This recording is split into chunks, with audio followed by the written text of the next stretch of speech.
Hey Who fans, welcome to the Big Blue Box podcast. My name is Gary. My name is Adam. And we're at episode 178. Yes! Have you ever thought what it's like to be wanderers in the fourth dimension? Nobody in the universe can do what we're doing. I've reversed the polarity of the neutron flow, so the TARDIS should be free of the force field now. There's no point in being grown up if you can't be childish sometimes. The trouble with time travel is, one never seems to find the time. Change, my dear, and it seems not a moment too soon. Unlimited rice pudding, etc., etc. I am the Doctor! Great men are forged in fire. It is the privilege of lesser men to light the flame. I'm the Doctor. This is Rose Tyler. She's my +1. Is that all right? That would be me. Hello. Surprise. Boom. Etc. I'm the Doctor. Do everything I tell you, don't ask stupid questions, and don't wander off. How can you kidneys? I don't like the colour.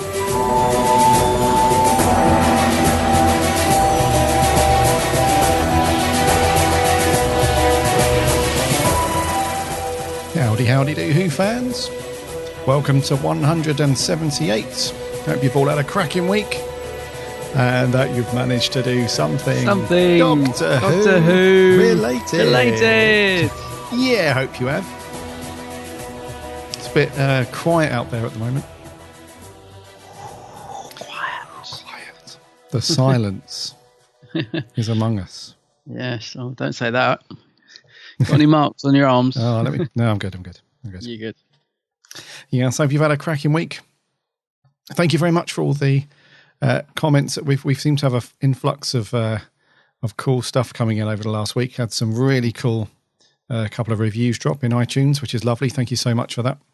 Oh, nice. We've had a few people tweet as well, saying that they've putting their hard-earned free time into listening to the show. So that's really awesome. Thank you so much. Because we are one of but many of Doctor Who podcasts out there. And it's really nice when people say that. They some people have said we only listen to you, which is incredible. Which is unbelievable, really, because there's lots of really good. I don't know about you, but I certainly listen to a bunch of Doctor Who podcasts. Yeah, me too, week. mate. I've got loads that fire up on the old iPhone when they drop, and I've got a few regulars that I listen to. Yeah, same. Yes, some good ones out there. Yeah, we'll probably do some recommendations at some point. We've got a Q&A coming up at some point in the next month or two. We haven't done one since Christmas, so we'll do one of those at some point. And if you guys want to know what other Doctor Who podcasts or YouTubers that we watch, we can fire you a few of those. But yeah, thank you so much for the peeps this week that have reviewed us and sent in nice messages. It's very, very nice. Very much appreciated. Yes. Coming up on today's show, we've got a couple of bits of news, a couple of bits of merch to go through, and then we're on to the review of The Girl Who Waited. Yeah.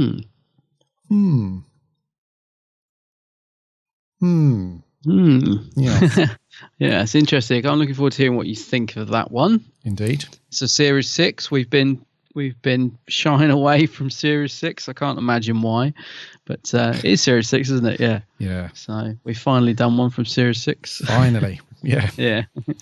So that'll be good. Before all that, though, my esteemed colleague, awesome, all-round Whovian chap, Mr. Adam. Yeah. How have you been? How the devil are you? I'm good. We're needing our Tom Baker Doctor Who scarves out at the moment, aren't we? Because we've been hit by snow in the UK, and you'd think we'd never seen snow from the reaction. I thought it was the end of the world. Listening to the news the other night, it was like, batten down the hatches, nobody leave, it's gonna be mad. And I woke up to it. Literally looked like someone had thrown a handful of snow on the garden yesterday. But apparently we are meant to get it big. So when this podcast actually lands in a couple of days, and you actually listen to this, it could have all kicked off. But at the minute, I'm sat here looking out, and it's very pretty, and it's a very light layer of snow, and it looks lovely. But yeah, I'm not venturing out. I'm just staying in the warm, looking out. But I am going to wrap myself up in my Tom Baker scarf later. I might watch. I'm watching a lot of Tom at the minute. You've probably seen on my Facebook that I'm really digging the Fourth Doctor right now. I mean, I've always liked the Fourth Doctor, but I don't know why I'm going through such a massive Fourth Doctor phase at the minute, a bit like you with McCoy, and so yeah, I might carry on with the E-Space trilogy, which I started the other night, and see how that goes. But apart from that, I'm good. Before I ask you what you've been doing, I must just tell you about the great event I went to on Saturday. Yes, it's awesome. Just gone. Previous weekend, I went to Phantom in Chiswick. They sort of do these every month or every couple of months, depending.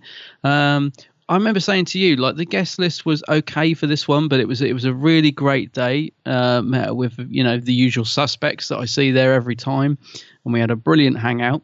Unfortunately, Katie Manning, who was supposed to be there, cancelled in the morning because she was really poorly, which was sad because I was really looking forward to seeing Katie again. She's always a delight and really fun to meet. So that was a shame. But we had a few other guests there. So John Levine was there, being John Levine. I think that's all I need to say on that. He was there.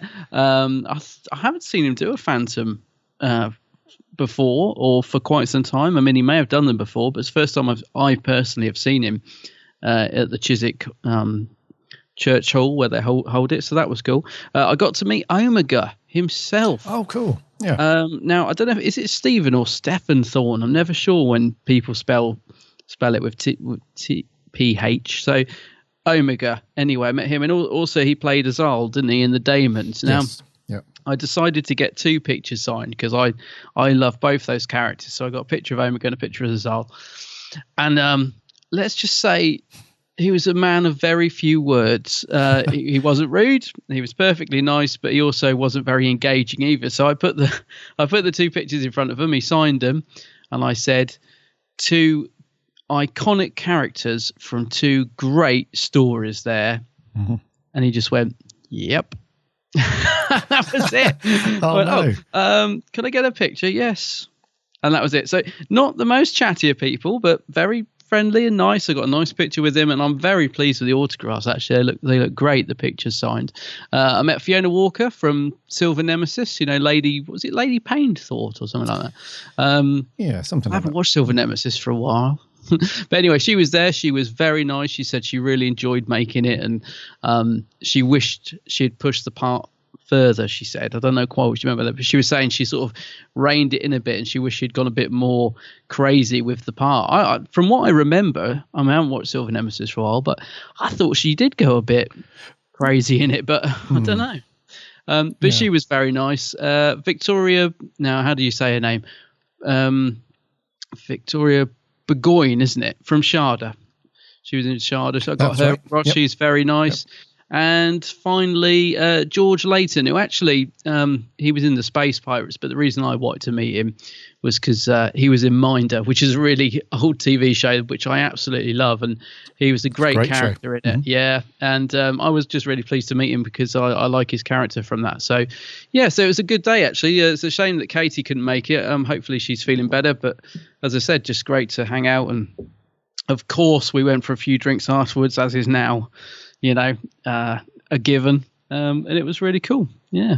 So I'm looking forward to I've already got my eye on the next one. I think they're doing a Robots of Death because they always try and have a bit of a theme to it now. Mm-hmm. I think they're going to try and get a few people from Robots of Death for the next one. So, yes, I'll try and get along to that. So that was me. It was a great weekend. And, yeah, apart from that, I've just been snowed in.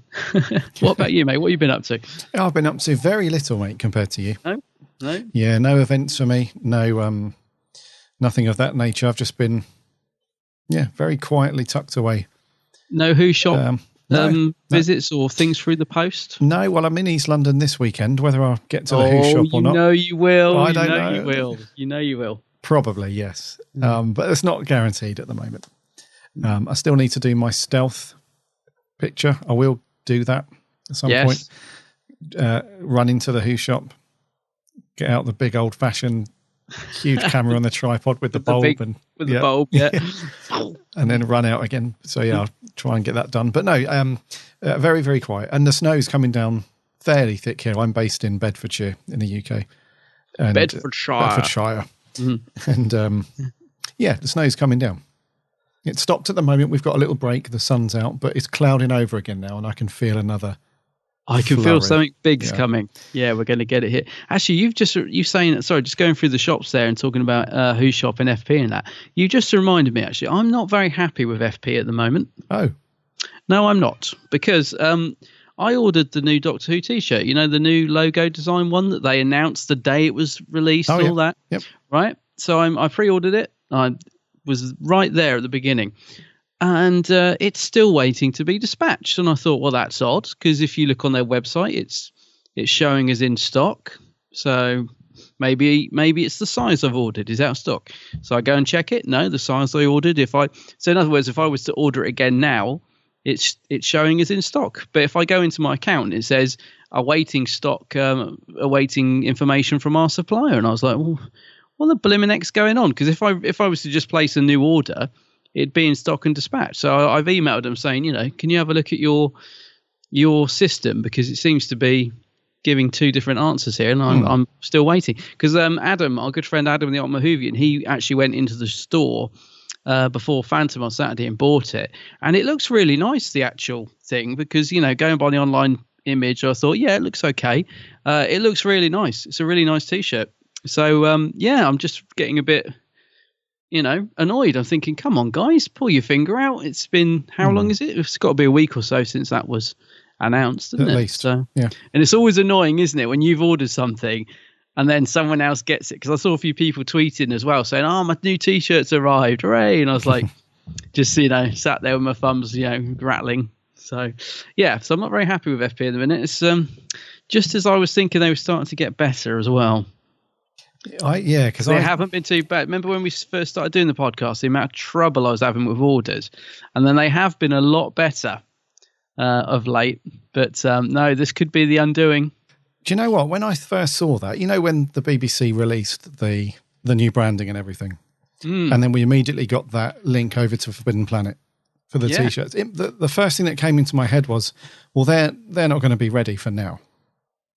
I thought to myself, that's probably a couple of weeks away before people getting T-shirts. It just didn't seem like they would be hot out the door, if you like, as soon as the BBC announced it all. It just felt like they jumped the gun a little bit. So I know exactly what you mean. Do you know what I mean? Yeah. So hopefully you'll get it soon, though. Well, hopefully, yeah, because as I said, it's they've got them actually in store, because Adam picked one up, and it is showing as in stock on the website as well. I've checked it this morning, because it's really niggling me that mine's just sat there. It's as if they've forgotten the order. You know what I mean? You start getting paranoid, don't you? So we shall see. I'll update you. Next week. But have the rant button to hand, right, just in case. Just in case. Yeah, it hasn't arrived. But yes, so far no word on that. Those beeps. Have the beep machine to hand, because you know what I'm like. Yeah. One thing that's cool though about Forbidden Planet is that they are making improvements to the website. So they've just launched their sort of beta version of the website. Yeah, saw that, yeah. Which you can sort of flick over to. There's a button at the top where you can flick over to the new version. So that's sort of moved in the right direction. So, it's a lot more open now. It feels like more of a modern website, and, the products are slightly larger, the product photos and stuff. Everything's, a bit more sort of e-commerce friendly is the best way to put it. However, it all means nothing if they can't get their delivery stuff on point, I know. Yeah. I can remember me and you actually sat having a coffee just around the corner from FP and talking about their website, because it's the sort of thing that you're involved in work. We were having a good old chat about things they could improve on their website. That was about 2 years ago, wasn't it? So I must admit, I saw they'd gone beta. Not being a particular techno guy, I didn't know what that meant, so I've sort of looked at it, but it doesn't mean a lot to me. But I'm guessing it's better, is it? It is better, yeah. Can you now add stuff without having to click in it, press add, and then have to go back 2 pages to get to the page you're at? Yes. Because I could never understand why. Yeah, okay, well that's good. Yeah, that's a bonus. Yeah, that's going to save time. Yeah. So no, at least they're making the effort, because their website has been like that for years now, years and years. It has, it has. Yeah. So I mean, it's not as bad as forbiddenplanet.co.uk's website. No, that definitely needs a lot of. That needs a bit of love. A little bit of UX love and attention there, but what does beta mean? I've got to. Is it What is beta? I feel like I'm out of the loop here. Beta, what does it mean? We've gone beta. I like the sound of it, but what does it mean? It's just like it's like the pre-act warm-up to the main event. Okay.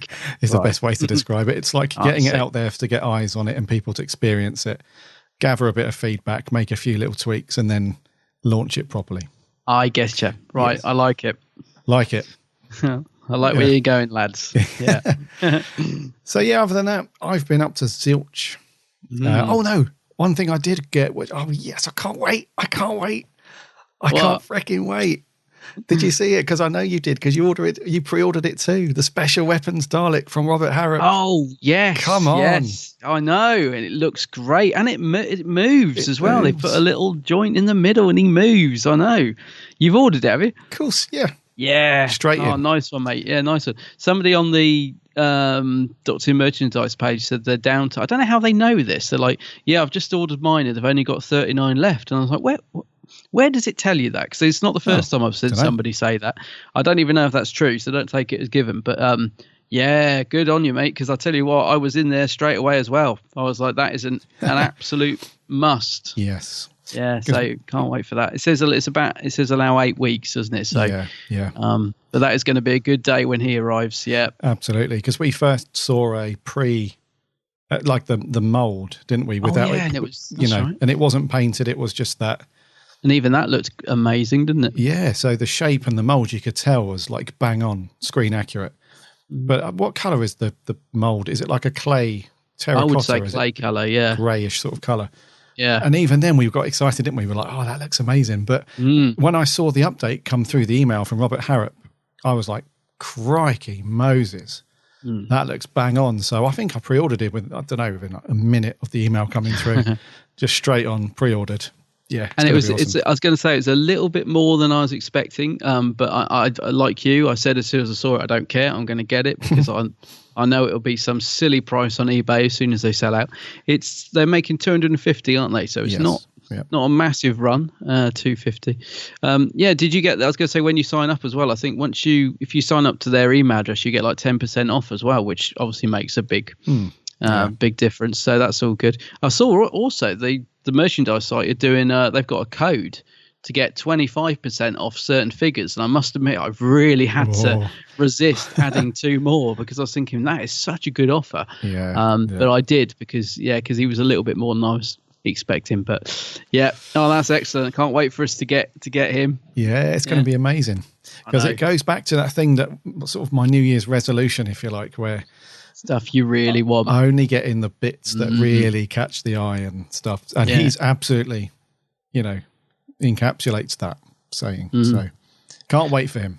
Yeah. Funny enough, I nearly fell out with our good friend Morgan on Saturday, who was saying he's not impressed with the Robert Harrop stuff and he can't understand why people would spend that sort of money on him. And I said, whoa. Steady. Steady. I said, now, some of the figures, I hear you.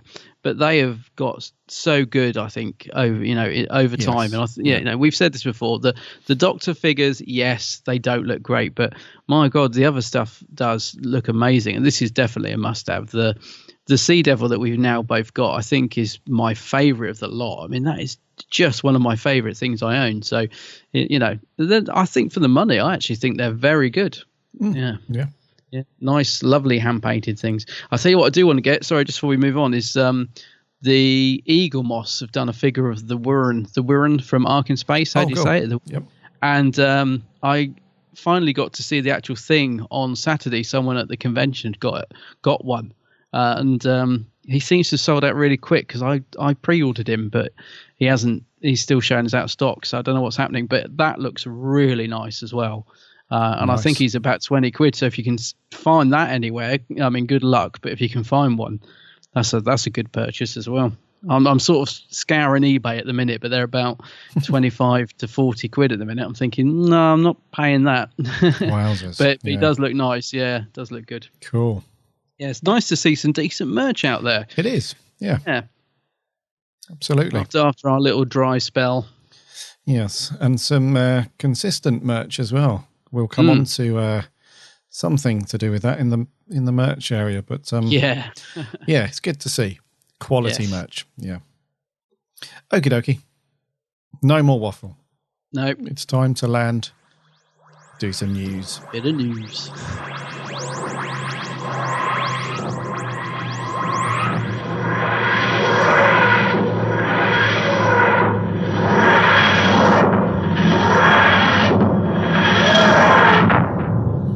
First up, it's one of those weeks again.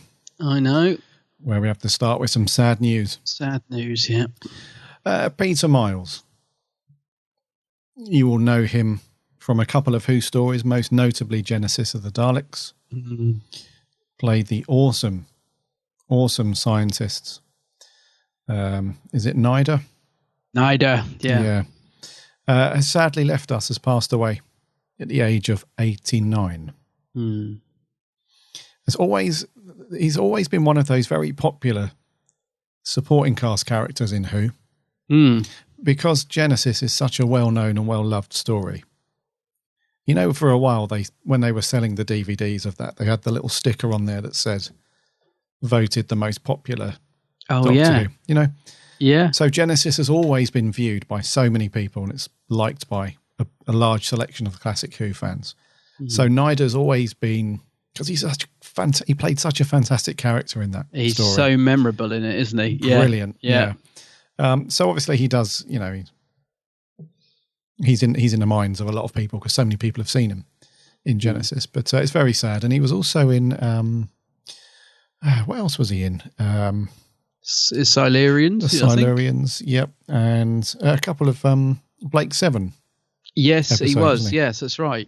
Yeah, my favourite, Blake 7. Yeah, and he was involved in the convention circuit quite a lot as well. He you could tell from Twitter yesterday that there was an awful lot, of love out there for him, and he was a character. He's definitely sort of made an impression on people. It's sad. I met him twice. The first time really sticks in my mind because it was at John Pertwee's. They did an unveiling of a plaque, a thing called Polarity Day in Wimbledon. Yeah. And he was there, and but it was just one of those things that by chance, me and my friend Will accidentally, and this is absolutely true, accidentally stumbled into the VIP bar upstairs, but no one questioned us, and so we didn't realise. So we were just sat there, and I was thinking, we're sat with a few people that should be signing later. This is nice, and I realised we were the only sort of like people in there apart from the celebrities, and he was in there anyway. And I had a really nice long chat with him at the bar. He was, and a lot of people said this, he was sort of really charming, very sort of slightly eccentric. He had a real glint in his eye, and he was one of these that had great stories as well, because he was telling me about a film, and I for the life of me can't remember what it was now, but he's telling me this great story about a film he was in, and and it was one of those that sort of went on for a bit, but it was a classic story, it was just really nice. It's just very, very friendly chap. So that's the only thing that I can sort of give you from my meeting with him is that I come away from it saying, he was a nice guy, that sort of thing. And very often people who play villains and nasty pieces of work on TV often are, really nice in real life. And from my 2 meetings with him, the second one was at a 10 Planet event, which was very brief, to be fair. I just got a signature and said hello and a picture and moved on. But from those 2 meetings, he came across as a really nice guy. And just seeing all the Twitter stuff yesterday about people who knew him properly, he was quite the character, it seems. So, but as I said, it's nice that he's very fondly remembered. And, he was in Doctor Who and Blake 7, Doctor Who a couple of times. But to me, I'll always remember him as Nyder because I like Genesis. I like that character is iconic, I think, as well. Really suits that story. Yeah. No, it's great. So he was in 3 over. So Invasion of the Dinosaurs. Oh, yes, that's right. Silurians and Genesis. But he also did a couple of bits for Big Finish as well. So did he? Yeah, so very much involved with Who, far after playing his screen roles as well. Yeah. And like you said, big on the convention scene. I tweeted out last night, actually, that he was at the very first proper Who convention that I attended. That's right, yeah. Yeah, so when we went to Day of the Doctors that they did in Slough for 10th Planet, that was my first, because I'd been to conventions before that, but they were like the Showmasters things where it was a collection of all sorts of sci-fi. And so that was the first just solely 100% Doctor Who convention that I attended. And I stayed over in the hotel the night before, if you remember. I do, yeah. Yeah, so I was down in the restaurant that night, and Peter Miles was there with, oh, crikey, about 2 or 3 other people who were also appearing at the event. And I think I told you at the time, but they went through like 5 or 6 bottles of wine because they already had a few beers in the bar. Because I was sat at the table next to them in the restaurant. I just had my Kindle there and I was, eating away. And some of the stories they were coming out with was unbelievable. Like, I can imagine. Yeah, like stories about Pertwee, stories about Tom, stories about John Nathan Turner. Literally the whole lot. There was, and it was one of those things where, in that kind of environment, maybe a more, I don't mean to, diminish his status or anything, but maybe a more well-known, more famous personality would have kept Stum in the public, they would have kept those stories to themselves. But these guys, they were just, it all, after like, bottle of wine number 4, they were just, it was unbelievable. So that was my first experience, was being just like, 10 foot away and just soaking it all in, all of these stories that they were coming out with. It was brilliant. And he was just having such a ball as well. He was, getting tanked up. He was cracking up laughing every 5 minutes, and it was amazing. And then when we met him the next day, that was cool as well, because he had his kind of game face on, if you like. He had his convention face on, but all of them looked green, like they're about to throw up any minute. But yeah, he's such a nice guy. I remember you telling me that, because I was saying, they used to go to the BBC bar. That they're used to it. They can handle it. Yeah, yeah. They did look well. They soldiered on. Not one of them legged off to throw up in the loo. So no. Yeah. So it's all good. So that's the kind of. I think that's always good when when we report of somebody passing away, which is obviously sad, but on the other hand, we can laugh about the past experiences and the impression they left on us. So he leaves behind a good legacy. He does, and he'll definitely be missed, especially on the convention circuit. That is for sure. Indeed. Yeah. Yes. Right. In other news, this is a real strange one. So we were all very sad when the Doctor Experience in Cardiff closed last year. Yeah. Very, very sad. But somebody who was really, really sad is the Cardiff City Council, because they've been left with a £1.1 million bill following the closure of it. Now, I'm not quite sure how this has happened. It sounds like the cost to sort of build it or whatever, or put it there, was 2.4 million. Is that right? That's correct. I hope I'm getting this right. That's correct. So over how long was it there for? It was 5 years was the lease. 5 years. So 5 years they needed to get that paid back, 2.4 million, and then and happy days. But it would seem that it didn't do that well. The ticket sales over that time period didn't equate to the 2.4 million, hence the fact that when it closed, there's still a 1.1 million left to pay. Now, I don't get this, because, okay, it may not have been like, rammed to the doors every day, but it was there for 5 years, and surely they must have made a decent amount of money. And with all the merchandise as well. I mean, 2.4 million, I know it sounds a lot, but you got to think, they had a lot of people through those doors, even if ticket sales were underwhelming at times. I can't get my head around it, and nor can some of the people involved. So Adrian Robson, who's the leader of the Conservative opposition of Cardiff Council, said, "I still don't know how we managed to lose over £1 million on Doctor Who. Somewhere the council and BBC Worldwide have got their projections right for visitor numbers. It's very strange because it's a global brand." So there is confusion here, isn't there, mate? It's not just me. It's something's amiss here. It sounds. It's very odd. So it's just odd. Yeah, there is something that's not quite right about this story, and there are two parts of it that, the first part is those numbers are way off. For a start, I fail to believe that over 5 solid years they didn't make close to £2.4 million in revenue. I fail to believe that, because especially in the first few years it was open, it was always busy. You had to book in advance. You couldn't, very few times could you rock up on the day and get a ticket. You had to book in advance because it's always busy. You know, and it was like that for years. Even in its final year, you still had to book online to get a place. So are you telling me, because even if 2 million people went through those doors over 5 years, and ticket prices are what, what were they, 10, 15? I can't remember. So that's got to be a few million all in. I just can't get my head around it. I know, mate. I know. I love the response from BBC Worldwide. They just said, yeah, we cannot comment on Cardiff Council's own business plan in relation to the site. It's just like, yeah, we know nothing. We know nothing. Just quietly in the corner. It's all a bit strange. It's all a bit sad, and I don't know. Yeah. So they've now got to find that money, I assume. They've now got to make that up somewhere, have they? Yeah, well, they've got the violins out because now they're saying that the taxpayer has got to foot the bill. Oh, no. Well, that's not good. That's wiped the smile from my face, yeah. Well, but here's the thing, though. I mean, that was the first thing that I thought was the numbers are way out. I fail to believe that over 5 years, they didn't make that money back. Someone's done their charts or their Excel spreadsheets. Gotta be. They've had a few bevies. They've put a zero somewhere. Shouldn't have been there. Or taken one away and, Has anyone checked the back of the Moth sofa? Well, yeah. But here's the other thing. If you were Cardiff Council, right, and you had the BBC and you had the people who worked at the Experience and you had the millions of fans who were saying to you, we don't want the Experience to close.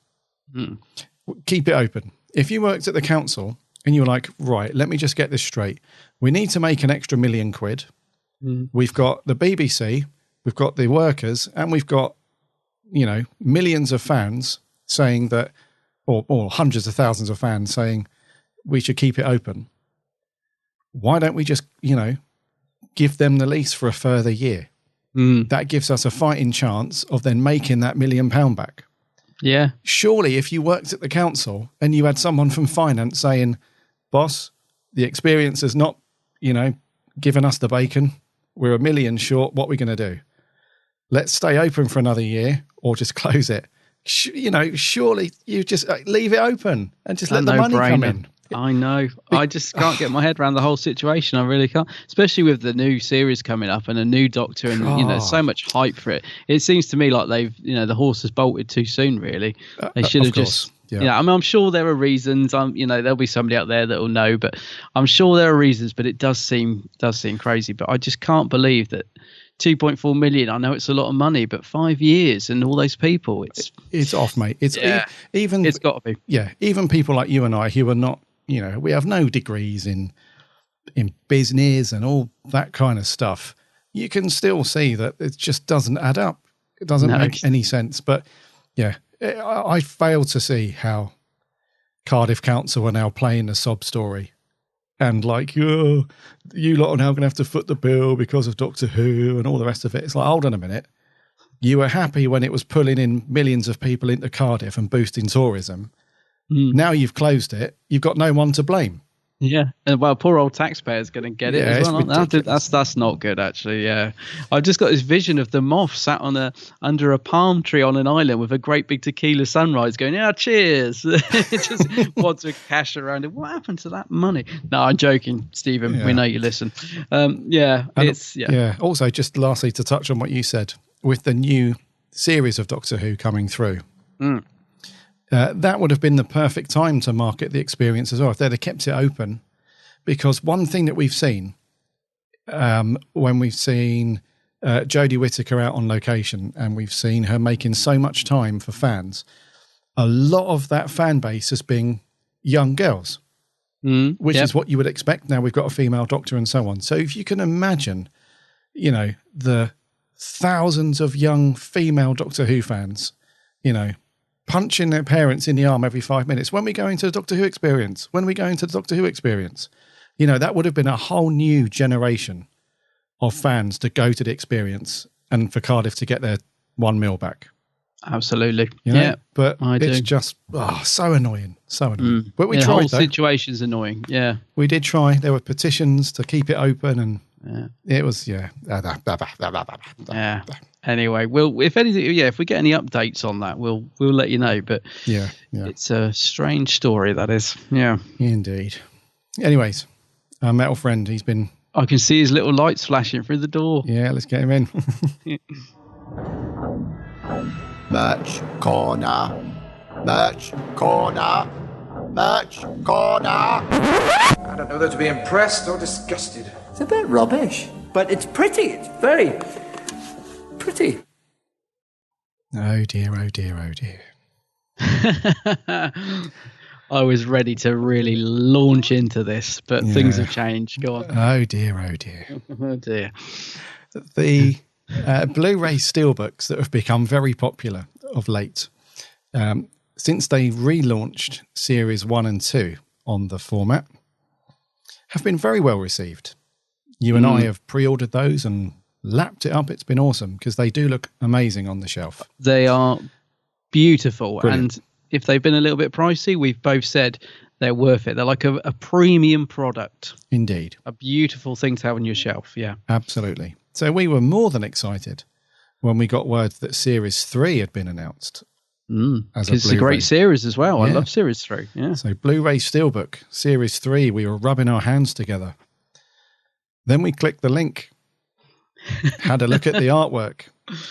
And that's when, shall we say, how do we say this? That's when we kind of rolled our eyes and thought, someone's dropped the ball. Yes, somebody, like the BBC merchandise department are back to their old devilish ways. Yeah. So over the past couple of weeks, you've heard us talk about, not quite consistent branding and, things not quite being where they should be, which is why we were very happy about the new branding and the new companies involved with Doctor Who and so on. But then we see this and then we think, it was all in vain.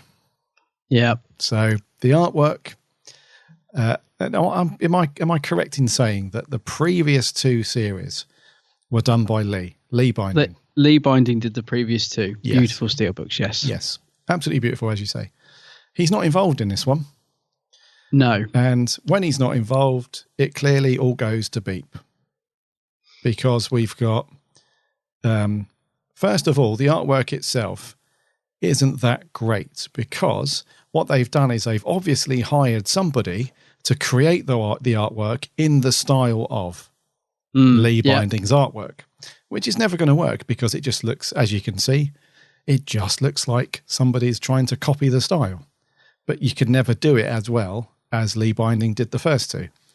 And the second thing, which every single Doctor Who fan jumped on immediately on Twitter and just flooded it with, was that they've used the wrong master for that timeline on the artwork. It's just the biggest no, isn't it? It'd be a bit like putting Darth Vader on the Phantom Menace or something. It's just he's not in it. It's the wrong thing. I honestly thought this was just a mock-up, piece of artwork. I couldn't believe it when they said this was the actual finished thing. I honestly thought, because it looks like something. It looks fan-made to me. It's an absolute mess. And I'm really sorry to be cruel about someone's work. I said this on Twitter. I don't mean to put down somebody's hard work, because the artist, Claudia Canna, or I can't think of her name. Claudia Canna. She, I don't mean to be horrible to her. She's done whatever the brief was given. She has slightly backtracked, I noticed on Twitter, because at first she blamed the BBC, saying that was the image she was told to use. She has slightly backtracked on that, but that's beside the point. The wrong master aside, I've got to say I wouldn't have liked the artwork anyway. And the colour scheme, I think, is horrible. Mm-hmm. It's just a jumble of images. It is just the wrong TARDIS. I think it's McGann's TARDIS that they've sort of mocked up to look like Tens. They've used a picture of the Weeping Angel, which is the Big Chief figure promotional shot. So it's not even a Weeping Angel from the TV series. I mean, that's right. Those sort of things I could just about get over, but the colour scheme and the wrong master and just the overall look of the steelbook for me, and as I said, I'm not saying this to be horrible, and I hate to moan, but I really don't like it, and it's such a shame, because I love the first two, and I think that's why it bugs me so much. It's because the first two just having this next to it on the shelf would irritate the hell out of me, because it just, like you said, it looks like she's tried to copy Lee's style. Yeah. But to me personally, and I'm sorry to be cruel, but to me personally, it's a messy cover. There's nothing about it I like at all. It really isn't. I think I said to someone the other day, I said, if a compulsive hoarder who buys everything like me is questioning buying it, then something is wrong. Oh yeah. Because I haven't pre-ordered it because I just was like, no. I know I'd end up getting it because I'd want Series 3 Steelbook, but yeah, it just doesn't do it for me at all. No, I agree. Yeah. Because and this is no disrespect to the artists that they hired. No, I want to say that I hate to put anyone's hard work down. I really don't like doing that, but I have to give my opinion on it, Of course, and it's no disrespect, but I feel like they were guided too narrowly in the wrong direction. Because it's obvious for anyone to see that her brief was, you need to include these characters, here are the assets for you to work with, and we want you to match the style of Lee Binding's previous to. Yeah, you can pretty much imagine that's the brief she's been given. Yeah. So she's kind of closed down before she's even got started, because she has to use this, she has to do it in this style and so on. And it's very inconsistent as well, because the Weeping Angels on the back cover, the ones in the foreground have got a very sort of painted effect, and then the one in the background has got more of a photographic effect. It doesn't really match the other ones in the foreground. It's just lots of little errors and so on. So anyway, the BBC have addressed this. They put out a post on their official Facebook page saying, thanks for your feedback and pointing out your issues with the artwork. I'll come on to that line in a second. We will correct the artwork for the final release, which unfortunately means we will have to delay the release date. We will let you know once the new date is confirmed. Thanks for being on point always. Thumbs up. So that's good in a way. And I tweeted that out. I said, at last, somebody at the BBC is listening to fans, and acting upon it. Because I don't care. I mean, I'd happily wait another month or two. Me too. For a revised thing. The thing that sort of got me up a little bit about it was, thanks for pointing out your issues with the artwork. No. Don't put the ball in our court. These are your issues. Yeah. You've made the mistakes. You've put this out there. All we're doing is telling you that you've made a mistake. Yes, we have an issue, but they're not, how do I explain it? They're not like issues that we've suddenly thought up because we're emotionally, perturbed about it. We've pointed out your mistakes. Don't put the ball in our court like, oh, Who fans are complaining again. It's like, no. Thanks for pointing out our issues would have been more, accurate. So, once again, somebody at the BBC PR machine has spun that a little bit to make it sound like, oh, the Who fans have kicked off. We better. They're not happy. Yeah, and they really did kick off. I mean, the backlash for this was pretty big. I have to say. Like if you went on the Facebook page, every single comment, and I will say this: the majority of the comments I saw, like I was saying a couple of weeks ago about people being very negative and down on stuff for the sake of it.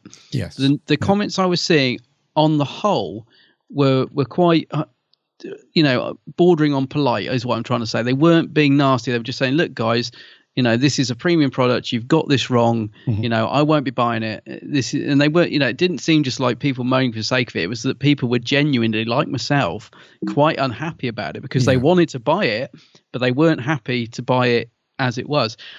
Kudos to the BBC. I will give them this. I was really pleased when they responded yesterday by saying they were gonna change it. I just thought, well, good on them for that. It's probably because the pre-sales perhaps have been really low and they've thought, oh, we better do something about this. I hope that they get it right, because I've got this awful feeling they're just gonna change the master and then they'll just get another backlash. Oh, the TARDIS is still wrong and the Weeping Angels. But to be honest with you, I can probably live with the rest as long as they change the master. I think I'll be happy enough. I'm just glad that they've responded. It's good because, as I said, as Who fans, and especially on Twitter, and that there is a lot of negativity around. But personally, I think it was justified on this release. I'm quite glad that people became vocal about it. Yeah. Because it's had an effect, and it's got the result I wanted, which I didn't think would happen, that they're going to change the artwork. So, and that's the advantage of hiring somebody like Lee as well, because not only is he a fantastic artist, that he's also a big Doctor Who fan. So if the BBC had briefed that into him, his first email back within seconds would have been, "That's the wrong master." Exactly, mate. So, yes. On one hand, it's like, we can't expect him to do everything. He's not going to be available to do everything for Doctor Who all the time. On the other hand, it's good to have fresh new artists, but you can't close them down. You can't just say, we're bringing on new talent to work on Doctor Who designs, but then say to them, you can't do this, this and this, and it has to look like that. So, yeah, whatever. And it's very cool that she said straight away, the artist, that she was totally prepared to redo it, and if the BBC wanted her to, so that's good as well. Yeah, cool. It's interesting because it sounds like from what Lee Binding said on Twitter, it sounds like he wasn't even considered. He said he wasn't asked to do it. He said he just has got some doodles somewhere that he had a rough plan of what he would do if he was to get asked to do it. So he said he might sort of he might publish those when the time is right. And I'll tell you what, I'd love to see what he would have done. I think he'll probably hold off on publishing them for quite a while, because he won't want to be disrespectful to the artwork that's been used. But when they do get published, I'll be really interested to see Lee's rough ideas of what he would have done. But I do feel a little bit sorry for the artist. I mean, she's taken a real pummeling, and it's not her fault. To an extent, is it? It's not really. I mean, somebody did say, "Has she not seen the show?" I mean, that is the problem. When you get something wrong like that, you do have to say, "Well, as a Doctor Who fan, I clearly know that's wrong master." But I don't know. So, how do we know she's not? She might have seen the odd episode of Doctor Who, but I mean, she's done some nice covers for the Titan comics. You see, I mean, I assume she's a fan and does watch the show. So, I'm going to put this. I'm going to put this pretty much down to BBC Worldwide's feet, really. They're the ones who approved it. It sounds like those are the ones that have pushed her down this direction. Those are the ones that didn't ask Lee Binding to do it. It sounds to me like they were trying to cost cut, if I'm honest with you. That's the only thing I can think of. But, Lee Binding's done 2 beautiful steel books. Maybe they were just thinking, let's get someone a bit cheaper, or let's get someone with a different style to make it more interesting. Who knows? But either way, not sure it's the right decision. But anyway.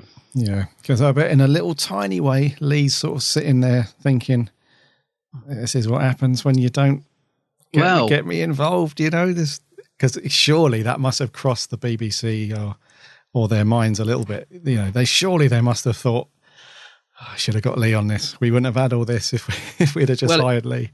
If I was in charge of BBC Worldwide, the people I'd have involved would be Lee Binding and Clayton Hickman. And they seem to be Clayton, they seem to have really peed off lately with the whole Shard debacle.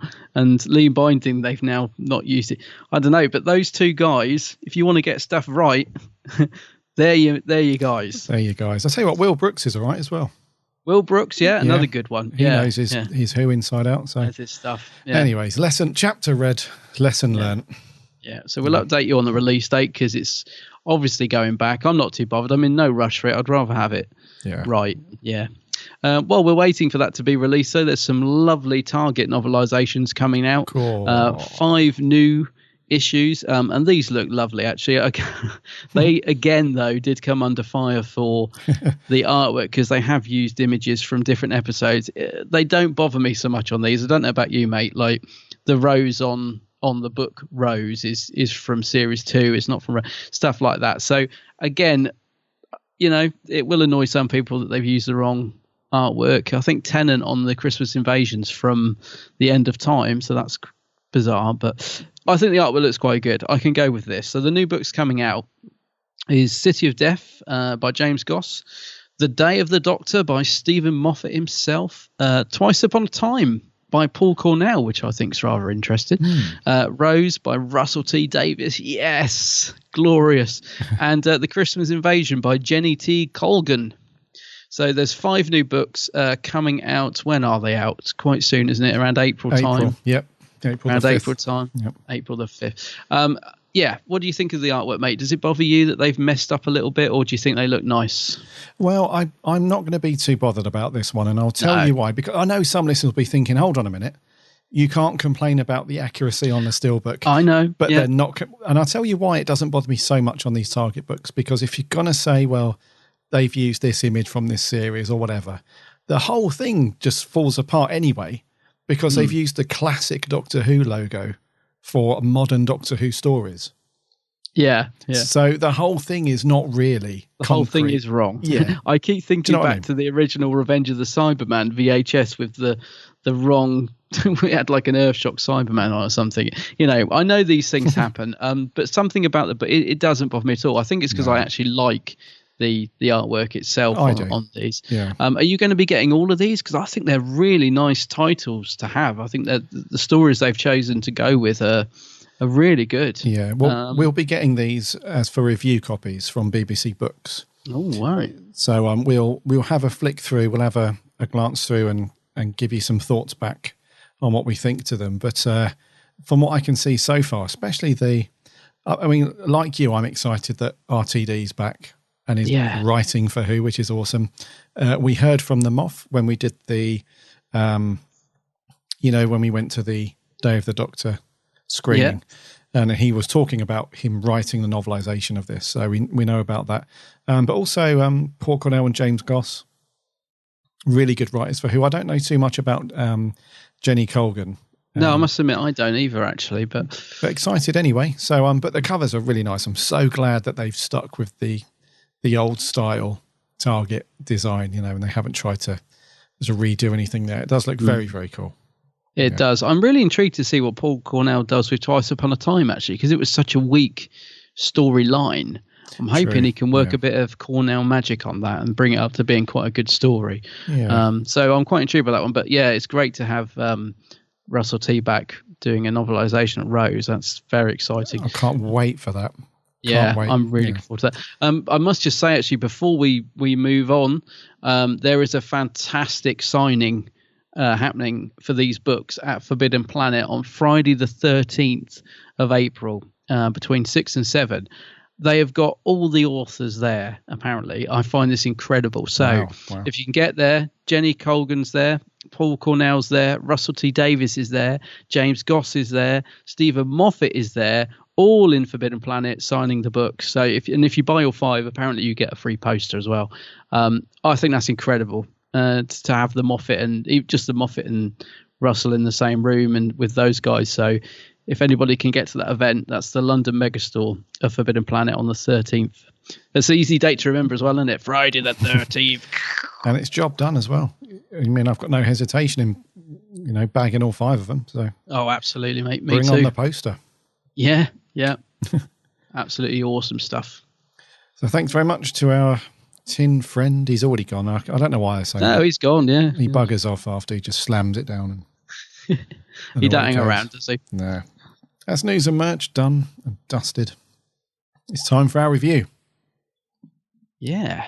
Adam, I know you've waited a while for this one. I have waited 36 years Indeed. to do this. What are we reviewing this week? So it is the 11th Doctor story, The Girl Who Waited. Welcome to the Two Streams facility. Will you be visiting long? Where am I? You're in a faster time stream. Find somewhere safe and leave me a sign. Remember, you're immune to Gen 7, but don't let them give you anything. They don't know you're alien. Their kindness will kill you. Baby. You didn't save me. So I have to choose. Which wife do I want? Which one's me one? Do not be alarmed. This is a kindness. I hate him. I hate the Doctor. You told me to wait, and I did. A lifetime. If they touch you, you go to sleep. Do not be alarmed. This is a kindness. Rory!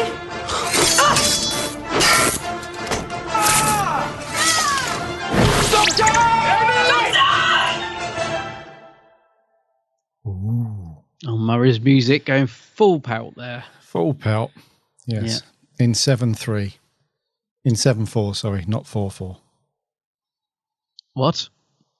The music that they played to death. Oh, I see. Yes, era. Yeah. It's in the 7-4 time signature, not the standard 4-4. Of course. Yes. Anyway, The Girl Who Waited first came to our screens on the 10th of September 2011. It was part of Series 6. It was written by Tom McRae and it was directed by Nick Hurren. Overseen by the Moth Bag, as always. And it stars a very small cast. This one, it's essentially just the Doctor, Amy and Rory, with a couple of little voices thrown in.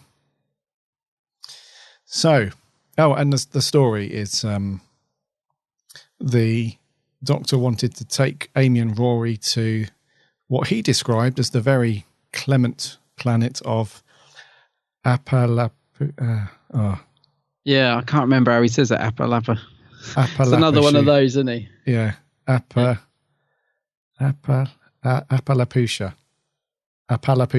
Yeah.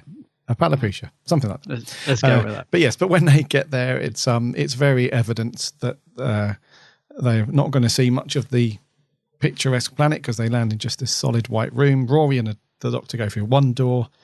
Amy goes accidentally through another door. Their time streams go out of whack somewhat. And then the rest of the story is essentially about the Doctor and Rory trying to reach Amy.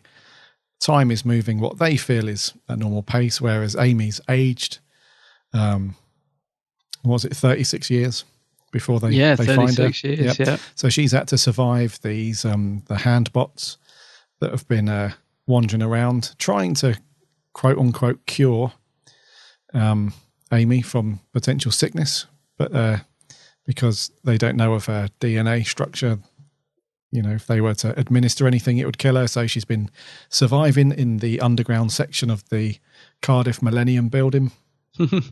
And when they do catch up, she's very, very reluctant to be saved and sacrifice anything. But in a touching moment, she does, and the young Amy is saved back in the TARDIS with Rory and the Doctor, and on we go to the God Complex. Yeah. So, The Girl Who Waited, what you got, mate? What your feelings on this one? Right. Well, my feelings on this one are, I think probably our listeners know, I'm not a fan of Series 6. We've revisited a couple of episodes, actually. No, I'm not a big fan of it. No, not a big fan. We have reviewed a couple of them. I always dread it when one comes up that we're going to do. But I actually, to my amazement, really, really enjoyed rewatching this last night. Really enjoyed it. I think looking at the list of episodes, and this may change as we review them, but I think this might be the only episode from Series 6 that I actually really enjoy. It's a good, simple story. The visuals, I know it was supposed to be low budget, so it's very simplistic with its sets, but I think it looks visually brilliant. There's some nice graphic work, would you call it, the gardens, where they've done some post-production to the gardens. It looks great. And it has an emotional punch at the end of this story, which hits home when I watch it, which is a good thing because a lot of the Moffat stuff doesn't land for me. Sometimes I'm sat there thinking, you're trying to make me cry, Moffat, but you're not. But this one actually really, I find heart-wrenching, the ending, especially when Matt sees the old Amy running towards the door and he looks and thinks, no, you got to stay out, and shuts that door. That moment, I was like, I did a proper inhaler breath last night watching that. No, I tell you what, I think this hits the mark for me personally. I enjoyed it very much. It's a good three-hander. I know the Doctor's not in it very much. It's a Doctor Light story, which I'd forgotten about. I did like it the first time I watched it back in the day. What year did it come out? 2011. 2011 was it? Yeah, I remember thinking it was all right, but it didn't grab me back then. But I very much enjoyed rewatching this last night, I have to say. What do you think? Yes, I would say that this is a lovely little gem. Oh, you like it? Oh, good. I don't know. I was worried you wouldn't. Yeah, I think it's a lovely gem nestled within a very mediocre series. Definitely. Yeah. Because we are quite vocal on that. Series 6 is not the greatest in our opinion.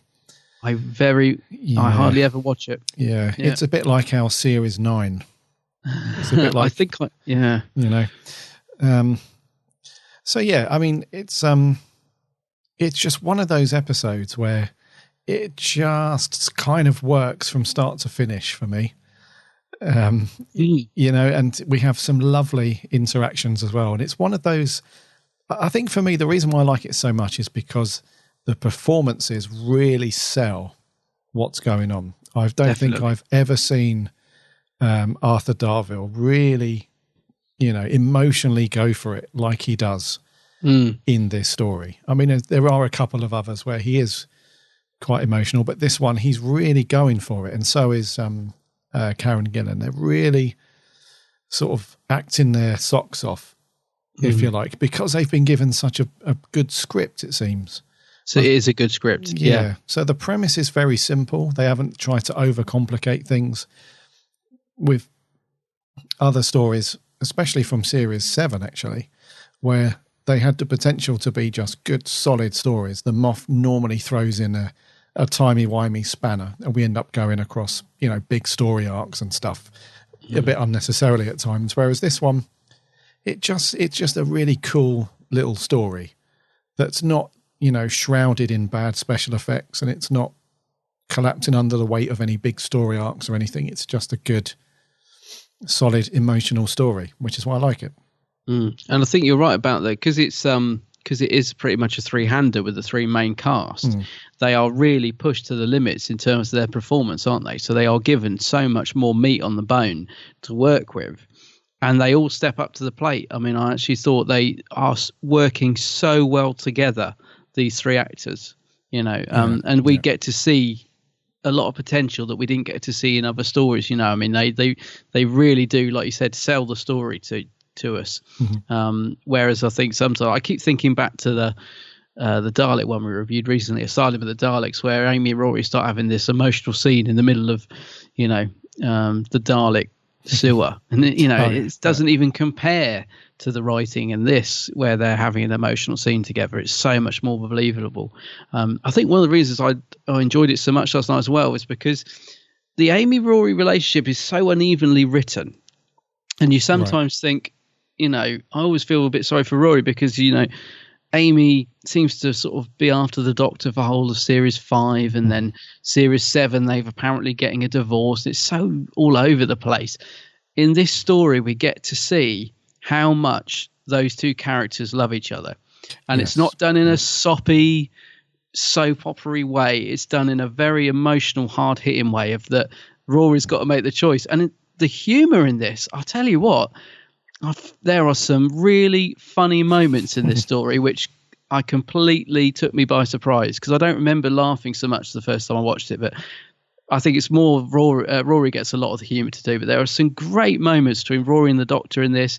The scene where Rory's got like old Amy and new Amy, and he's stuck in the middle. I think a lot of guys can sort of, appreciate that scenario. Maybe not with two of the same person, but you know what I mean, being stuck between these two very strong personalities. And it's so funny to watch in the middle of quite an emotional scene as well.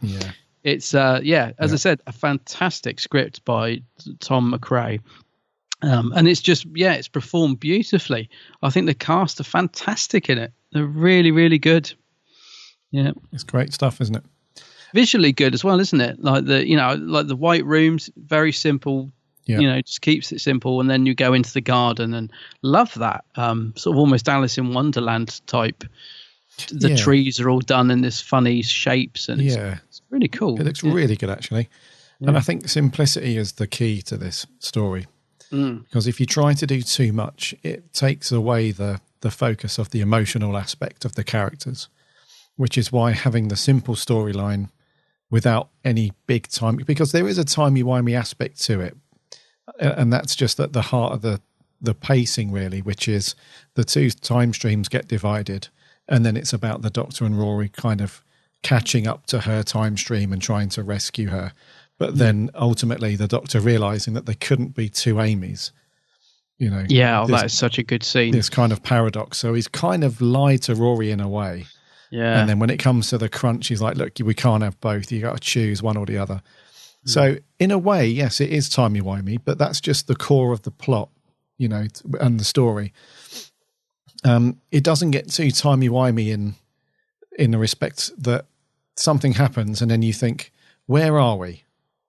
If that makes, in some stories you think, right, well, where are we then in the time stream or in someone's timeline? Where what's going on? You're never lost in the story, which is cool. And then the sets are very plain and simple. I think the most elaborate thing we see is Amy's little den that she's made. Oh, yeah. In the underground where the engines are. With her robot Rory. Yeah. Yeah. So that's probably the most elaborate thing you'll see in terms of sets. Everything else is very clean cut and futuristic, like the like you said, the pure white rooms. And, you know, when she's out in the lobby in the Wales Millennium Centre in Cardiff. Yeah. You know, that's all been cleaned out and minimal and it looks awesome. Yeah. So, I just love that part of it. I love that they stripped away more than adding things in, if that makes sense. Yeah, totally. Because the story needed it, because it's one of those things where it's really down to the actors to sell this to us. You know, and if stuff got in the way, then they wouldn't have done that effectively. So, yeah. And like I said, some of the performances are brilliant in this. You won't see much better than this in Series 6, I would say. Oh, I wouldn't have said so. I was going to say, you're talking about the design. I love the fact that they don't overuse this either as well. But, you know, like sometimes Rory looks through that big magnifying glass that he's carrying around. I know it's not magnifying glass, but you know what I mean? That thing that he's taken, that prop, and he sometimes looks through it to see like the other sort of universe, if you like. And that's such a nice idea. And then he do it a couple of times. It's not like overused at all. It's just that one bit where he shows Amy her younger self when he's trying to convince her to let go. That's another great moment as well, because you just assume that as soon as he says we can fix it, you come back with us, we'll sort it out. And she's like, no, I'm not. I've done it. I've lived this life. I'm not going back. I mean, that's because you sort of think, what? Like you suddenly put yourself in her shoes and think, well, would I go back, or would I, or would I sacrifice that I'm going to disappear? And yeah, again, some great sort of hitting moments in this that really hit home, you know, like that. Very cool. And I'm really glad that Karen Gillan pushed a little bit to say, I'll play the older Amy, because I think if what I read a while ago still is in my memory banks, but they were going to get an older actress to play the older Amy. And Karen Gillan was like, well, no, if you make me look older, I think I can play it, you know, convincingly as... Because I think the danger was that she was just going to be Amy, but just with sort of aged, prosthetics on, where she actually, you could tell that she had studied, you know, so her voice was a bit different. The way she moved was different. You know, her whole, you know, she did actually convey an older person. It was really well done. So I think that was their reluctance at first, was that she was just going to be Amy as she normally was. But they just slapped some wrinkles on her. No, she does a really good job, because she does feel different. It's not just the look. I think she had a voice coach or something, but she obviously worked on it. I like that. I like the fact she went to the effort of doing it. I'm glad that she did it herself. I think it would have felt weird if it was another actress, because this really brings home it's the same person in a, you know, different time or whatever. So I like that. One thing me and my other half both said, though, was that the prosthetics, I can never say that word, the makeup was good. It made her look older in the face, and her performance was good. But why didn't they do something with her hair? Like, she's still got the same, like we were saying, she should be grey, or at least like her hair should be greying or something. Oh, I see. Right. Do you know what I mean? It just it needed that extra layer of making her look old. I just can't understand why they did all this stuff with her face. I read you. But her hair's still absolutely perfect, ginger red, you know, flame red hair that she's got. It may sound a strange thing, but we both said that. We were like, her hair should be like greying, or at least have a few grey hairs in there, but it's absolutely, you know, head and shoulders perfect. You know, it just would have, I don't know, just would have added to the sort of aging of her, because otherwise it is really well done. And she does act it brilliantly, actually. I mean, the scenes where she's doing the whole samurai, you know, killing all the robots at the end, fantastic stuff. Yeah, you know, she really feels like a different person. She does, and that was absolutely needed as well. Yeah, because like I said, if she was just playing just same old Amy, but just aged a little bit, it would have knocked that out of sync. It would have been like, oh, you know, we can tell it's just, you know, the same old Amy, but just her whole persona, you know, how she spoke and moved and everything was just completely different to the younger Amy. So they just nailed that. It worked so well. It does. She's full of anger, isn't she? She is. The older Amy is really, as you would be if you've been fighting to survive for 36 years. She's absolutely like done in. But she's kind of got used to her lifestyle, hasn't she? She's like, well, no, I've kind of done it now. I've got, after 36 years, I'm kind of, I've found my own way of surviving. And also, this is not the first time, is it, that the doctor's kept Amy waiting for quite a few years, because it's kind of a little nod, isn't it, to the 11th hour. Is that the Matt Smith's very first story where he buggers off and leaves her? She's sitting on the little suitcase, isn't she, in the garden? Yeah. Waiting to go. And then I think was it 10 years later? He turns up and she's an adult now, and so it's not the first time that the doctor's left her. No. Just waiting there. So you can completely see why she's a little bit miffed, so to speak, because it seems like she's always the one left behind. And he does get it in the neck from both Amy and Rory, doesn't he? The doctor. God, at the end, they're really laying into him when Rory throws the glasses off. And I did feel a little sorry for him, actually, thinking, well, it's not like he's done it on purpose, but yeah. Do you know what? That was one of the very first times for me that we actually saw what's the word? We actually saw the appeal of being with the Doctor shattered almost in Doctor Who, modern Doctor Who. Because we've had little sort of digs at the Doctor before, like Mickey has always had a dig at the Doctor, and Jackie Tyler's always, Jackie, she's always, digged away. But this is the first time where we've seen one of the companions completely and utterly lose it, and it's almost like, because it started with Rose, really. Because when the Doctor turned up and Rose was all she had stars in her eyes, and the appeal of travelling with the Doctor in space and time was just magical almost. Yeah. And she skips off through the TARDIS, and we've seen it many times. This was the first time where Rory's like, hold on a minute. The well-being of my wife and my relationship far outweighs all of this magical fairy dust that you seem to sprinkle over people from now on. It was the first time that he just, no, I'm not having it. Because he really shouts at the Doctor, doesn't he, at one point? And he's like, he screams at him almost. He's like, you're turning me into you. That's right. And he's very, he's rightly so. He's really upset because not only is the prospect of, earlier on in the episode, Rory faced the prospect of just losing Amy completely. Would they be able to locate her and save her? Then the Doctor puts him in that awful position where he's like, you're going to have to choose. It's the older Amy that we're here with, or it's the younger Amy that we can say, and Rory's, he cracks, doesn't he? He's just. And do you know what? I love that twist of the fact the Doctor has to lie to him. Mm-hmm. It's the only way he can get him back to the TARDIS, isn't it? Is to lie. Yeah. And as I said, that shot when he sees her running toward the old Amy running, and he thinks, no, I've got to shut the door. So good. Fantastic piece of television. Yeah. Yeah. Because at that moment you think, what's going on?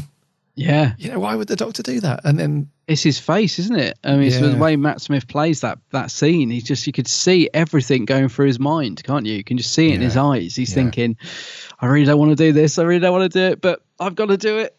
The door is shut, and then the hand on the window. It's brilliantly done. I've got to say, direction by Nick Horan is fantastic in this episode. The shots, we get like some high shots of the TARDIS with old Amy outside. It's beautifully shot. Yeah. It is. Did he do any other Doctor Who? Did he do any others? Nick Horan, the name. I'm just going to have a quick look. Television. He did. I think he has done a couple more. Oh, yes, he's done. Yeah. So he did the next one, actually. He did the God Complex. Oh, he did Asylum of the Daleks. Blimey. Angels Take Manhattan, their last one. Oh, and he did The Day of the Doctor. Yep.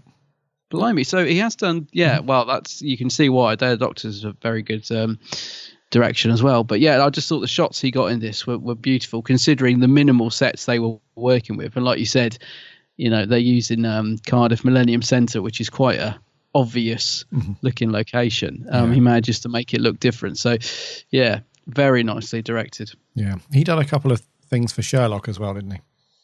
Oh, he did some Sherlock as well. Yeah. Very, very good director. Because he wasn't able to attend the Day of the Doctor screening at the BFI. He was out in America. He's directing that brand new Netflix Altered Carbon series. Oh, is he? Oh, he's done well for himself. Then I've just started watching that actually. Yeah. Well, actually, when you look at things like this, some of these really cracking, beautiful looking episodes from Who, you can see why he's being snapped up. Absolutely. Yeah. So it does look gorgeous, and it's got a really clean look about it as well. I mean, like him and whoever else is working on the production. So the camera operators and the director of photography, he must have really, got them guys, working and, to the best of their ability, because every scene is just crisp and, it's all good. Yeah, I was going to say, even making a white room look good, is not easy. Yeah. No, it's really difficult because you've got so many things to contend with. So you've got shadows, and it's not easy. A lot of people think, it's just painted white walls. You just turn up with a camera, but it's really difficult. Yeah, it's really difficult. I was thinking of that scene in the what's it called? I always think of Missy. There's like a water fountain that the same location is used, isn't there? There's a bit in the Neversphere where Missy, I think it's the bit where Amy walks out into the nice garden, but she sort of walks around the water fountain, and it's the same location as Mrs. Neversphere and all that sort of thing. But yeah, just stuff like that. I don't know. I just thought overall, for the minimal locations they had and the sets, it all just worked brilliantly. Yeah, it does. It does work really, really well. And what do you reckon to pacing then? Because this one moves along at a... very nicely, I thought. Yeah. It's not rushed. It doesn't feel rushed. No. But at the same time, it doesn't feel like a slog, if that makes sense. It's got that really nice, just well-paced scene. I was going to say, scene. it's a very nicely perfect little slice of 45 minutes, isn't it? Because sometimes people say, that would have been a good two-parter. No, this didn't need a second part. Absolutely. It's just a really nice little solid 45-minute story. And I thought the pacing was really good. There was absolutely no moment at all when I even thought about checking my phone last night. I really didn't. I watched it from start to finish. I was really engaged in it. And as I said, so was my partner, actually, because I normally watch these things on my own when I've got the house to myself. But because of timing and work and stuff, I put it on when we were together, and I thought, I'm going to get it in the ear in a minute. Not Doctor Who again. But no, we both watched it, and we both really enjoyed it, actually.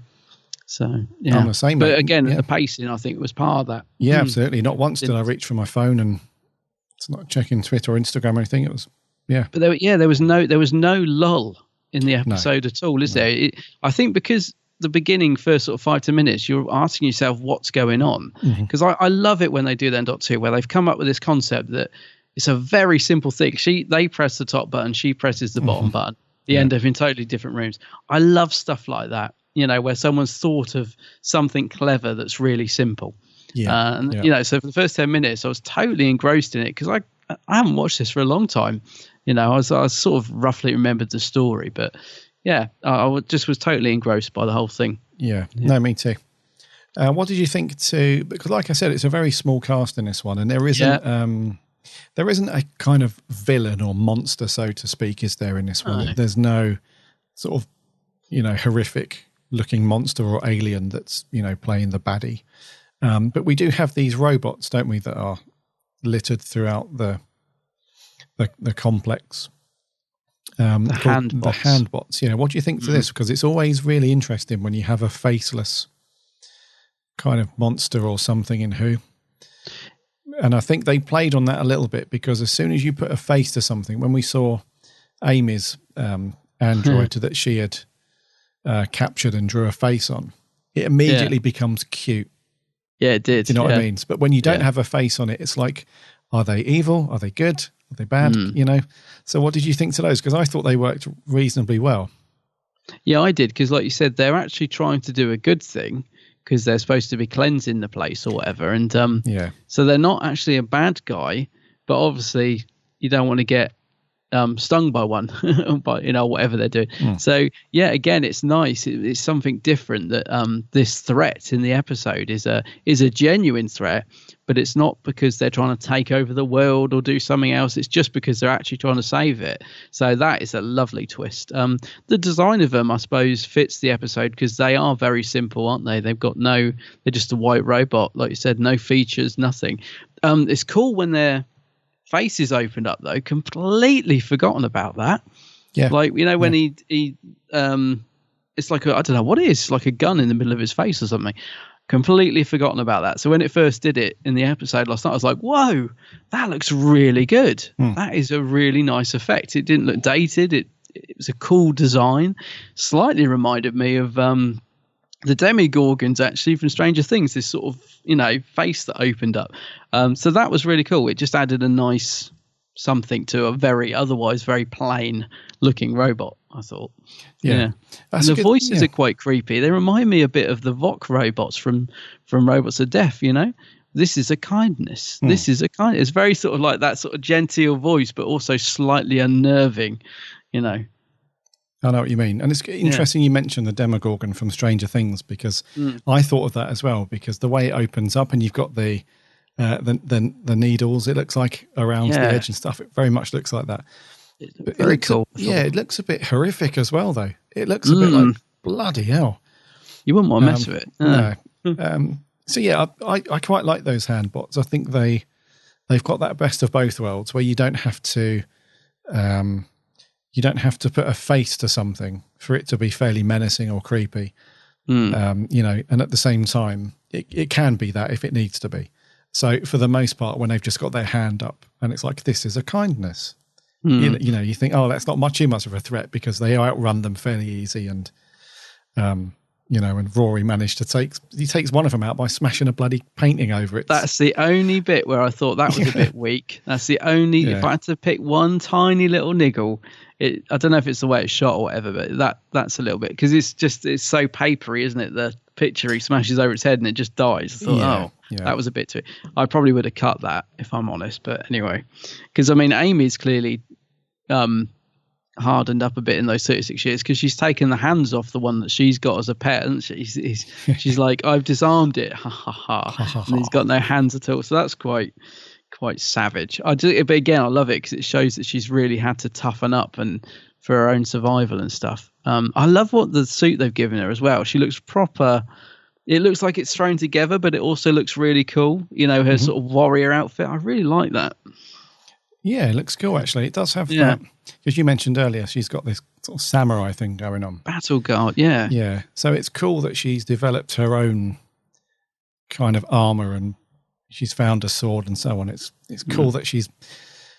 I like that. I didn't think about it too much at the time, but when I think back about the episode, it's really cool that she sort of builds herself up into her own person. By the time that the Doctor and Rory find her, she's already sort of survived for years and years. So she knows how to deal with the handbots, because she knows how to sort of short circuit. She's chopped the hands off of one of them, hasn't she? And she's kept one as I don't want to say as a pet, but like a bit of company. His companion. Sort of, so she knows everything, and she's got the whole action samurai thing going on. And she's also made her own little sonic device. She calls it a Sonic Pro. Yeah. Do you remember?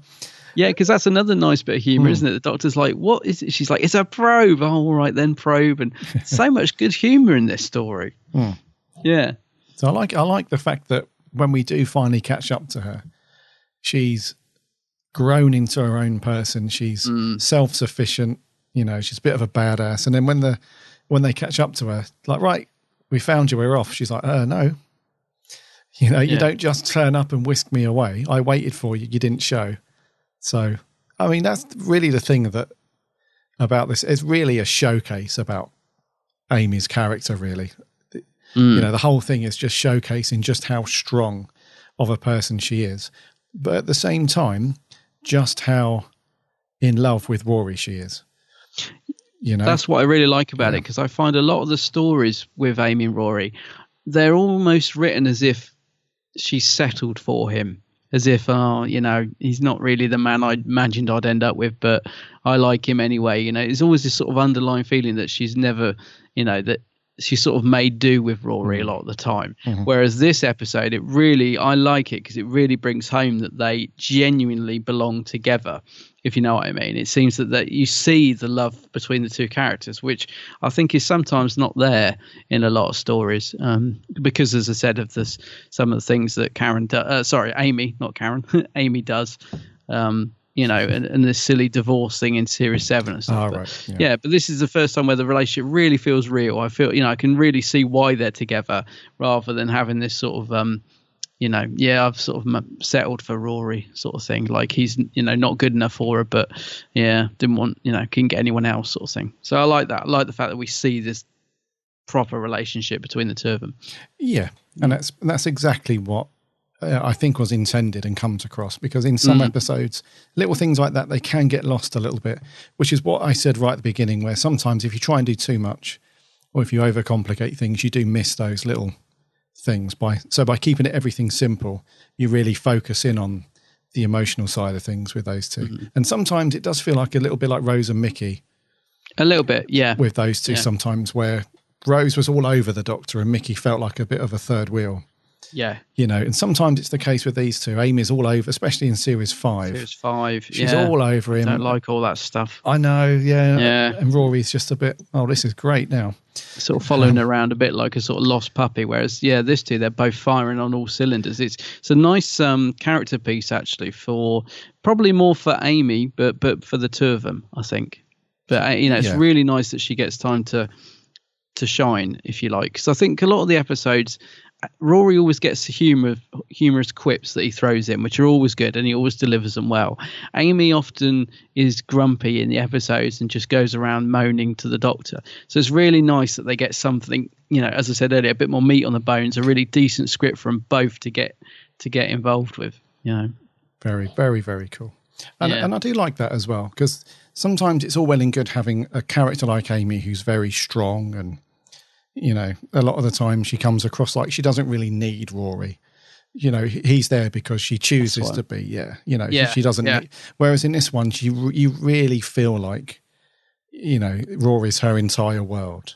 And although not at the beginning, because she reminisces about being back in school, and she reminisces that plenty of other boys were sort of all over her, and Rory was. But then sort of something clicked, and she saw Rory in a different way. And that's when she realised that, she is, completely in love with him and, all that stuff. So it's nice to see that little vulnerable side of her that, that she is completely in love with Rory and they're meant to be. A bit soppy, but, that's the thing. I was going to say, it never goes into that sort of schmaltzy, it never goes too far with the emotional bit, I don't think, because I was sort of on the edge of my seat to a certain extent in the terms of when she wants to get in the TARDIS, when the Doctor's locked her out. And Rory, actually, he's got his hand on the door lock, isn't he? Thinking, should I let her in? And he's really got to make that choice. It's heartbreaking. And he actually does turn the handle to let her in. And then she says, don't you dare open that door. She suddenly realizes that she's got to let him go. And that is a very strong scene, I thought, of her, just saying, you keep that door shut. You got to leave me behind. And then the TARDIS takes off, and obviously we're away. But that's great. The fact that he almost caves in to open the door, and it's her that stops him after all she's sort of said before that. Again, fantastic bit of writing and really well performed. Just thinking about it now, I'm just thinking how much I loved that end piece, the end scene. I was really not edging my seat, that's probably a bit of exaggeration, but I was really like engrossed in it, thinking, oh my god, he can't, poor Rory being put in that position of having to make that choice, and he's actually going to let her in. It was really good. That was heartbreaking, that scene. And that's why I feel that Arthur Darvill really acts his socks off. He steps up to the plate big time, I think. Because he's crying his eyes out. You can tell that it's ripping him apart, having to make this choice. And, the conversation they're having on either side of the door, because she finally realises that, after that little conversation between both Amy's about just how much they do love Rory, the younger Amy's like, you'll do it for Rory, sort of, that kind of thing. Yeah. And then when she gets there, it's that self-sacrifice as well that pulls at the heartstrings, because she's like, don't open the door. Yeah. Don't let me in. And then the hands on the glass, it's a bit Titanic, and it's very much a romantic feel to it, hasn't it? It's very emotional, but it works so well because you got the Doctor sort of in between. You've got him sort of masterminding a little bit. He's telling a couple of white lies because he needs to get Amy back in the TARDIS, and then he's got that harsh bit where he shuts the door, and it just works brilliantly. I love the more we talk about it, the more it's one of those. That's why I mentioned that little gem in Series 6. Yeah. It's a hidden gem, mate. As I said, I never go back to Series 6. No. I look at the box and the episode and I think, no, thank you. Again, I've said this a few times now, but this is one of the joys of doing the podcast, is that I really enjoyed this episode. I'll definitely watch it again. It might well be the only one from Series 6 that I do go back to, unless we review it. Do you know what I mean? But by choice, it'll be one that I'll happily watch again. And I loved it. I was going to say, I thought, I was talking about Murray's music earlier as well. I thought Murray Gold's music in this really worked well, especially the emotional scenes where sometimes he can be a bit turning it up to 11. But I felt he got it just right in this episode. He sort of kept it minimal to some extent in terms of the setting as well. But yeah, I just thought Murray's music was beautiful in this episode. I agree. Really, really did a good job. Yeah. Really good. Just really minimal, just like the look and feel of the story. One thing I did like, though, it's a little bit of a, but the music, I Am the Doctor, they played it in every episode. Because I love that piece of music anyway. I think it fits Matt Smith's Doctor perfectly. But what I really liked in this episode was that they played it for Amy.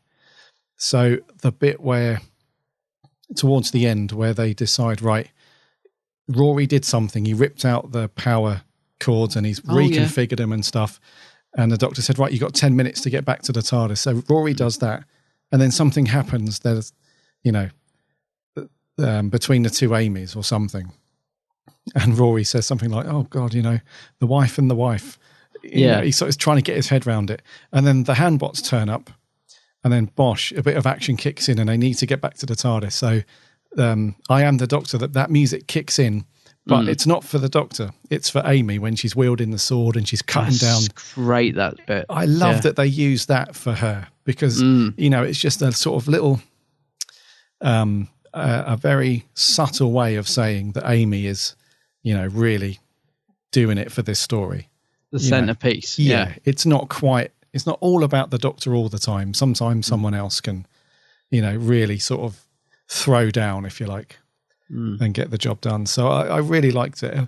I think just overall, mate, I think the direction, so Nick Hurren, the Moff, and Tom McRae have put together a really great little story. Yeah, as I said, it's a perfect slice of 45 minutes of good story and beautifully produced as well. I mean, there's very little, I can't really fault it. It's a really good little story, like you said, in the middle of a very mixed series. I was going to say, I completely forgot that it's one of those, in brackets, Doctor Light episodes as well. It's very much, he's there, but he's mostly stuck in the TARDIS, isn't he? Now, I'd forgotten that. Until I rewatched it last night. I thought he was in it a lot more than he is. But the scenes he is in, Matt Smith's absolutely superb. I mean, as I said, he a lot of it's done just by his face, like that scene where he shuts her out. And he's great with the humour of Rory. Him and Arthur Darvill are so good together. In fact, the three of them are good together. And that's why I like the fact that it is just the three of them, really. Apart from a couple of tiny little supporting cast members like the robots and the voices and stuff. But it's mainly just the three of them carrying the whole episode. And, they do it brilliantly, I think. They do. Yeah. Indeedy. Is there anything you want to mention, mate, before we get on to scores? We've waffled on quite a bit. No, I don't think so. I think we've covered it. Right. Scores it is. Scores on the doors. Right. Whose go is it first? It's me. You, first, okay. Yep. So I'm going to give this a 9 out of 10. A 9? Yeah. A 9, eh? I'm slightly beneath you, but only slightly. I'm giving it 8.5. Okay.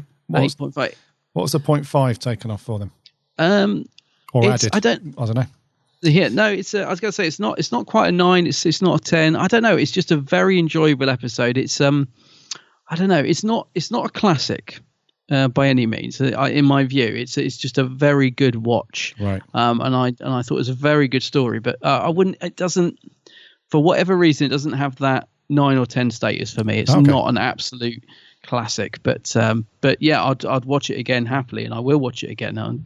It's funny. So if anything, it's the savior of Series 6 for me. But we'll see as we review more of Series 6. I may change my mind. I don't think I will, but we'll see. But it's definitely Yeah. A very good episode. 8.5. Yeah, I stuck with a 9 because I just can't really find much fault with it. I'll be honest with you. No, nor can I really. Yeah. I mean, as I said, I can't fault it. I just don't think there is perhaps something missing to make it a 10 or 9 or 10 for me. But I can't think of much negative to say about it at all, if anything, actually. Yeah. No. Because initially I thought, before I watched it, I thought, I remember watching this a year or so ago, and it's probably a 6 or a 7.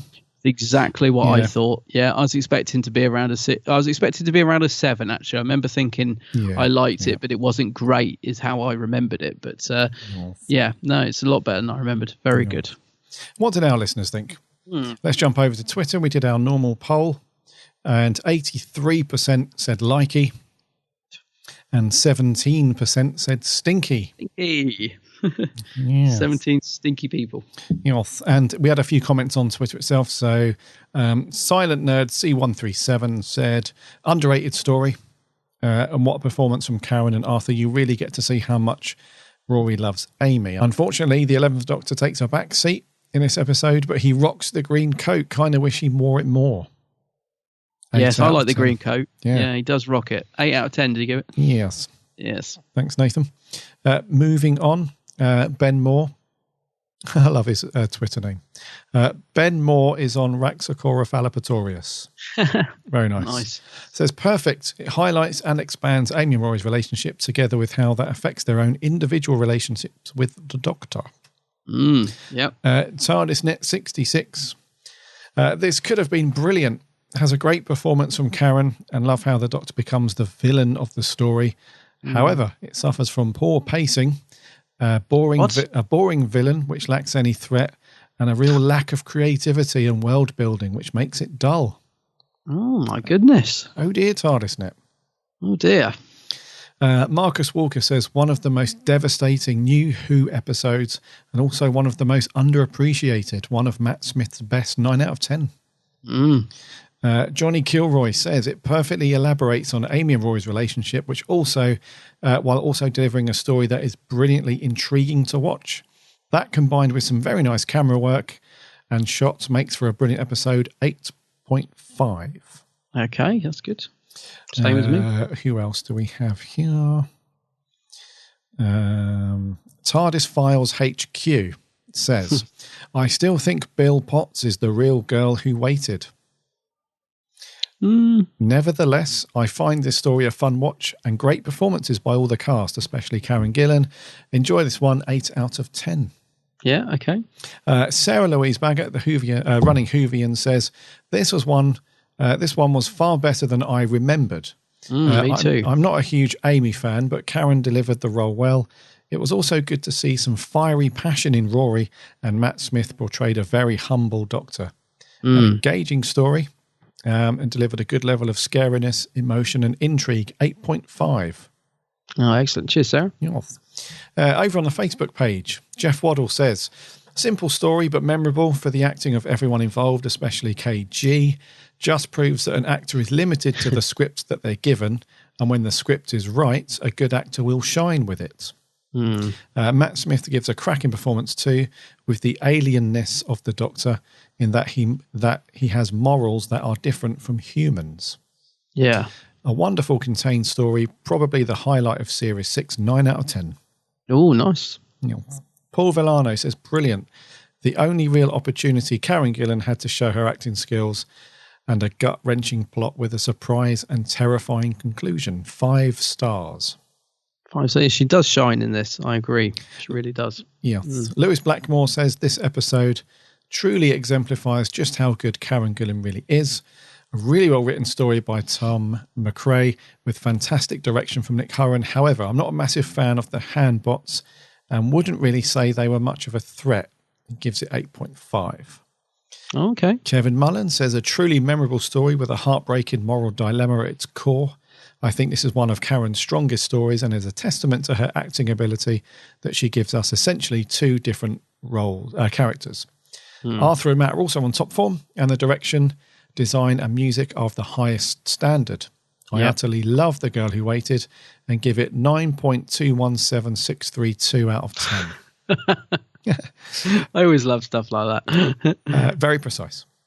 Rob Kernick says, a middle ground Doctor Who episode for me. Watchable, certainly, and some interesting dark tones to Matt's Doctor at the end. 7 out of 10.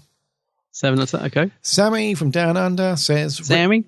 says, written by Tom McRae, who wrote the series 2 Cybermen two-parter.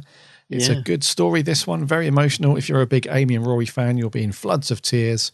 For me, I'm not a big fan, but I like them. But I never liked how Amy treated Rory. Yeah. I like the garden, the handbots, and the interface. I give it 7 out of 10. Cool.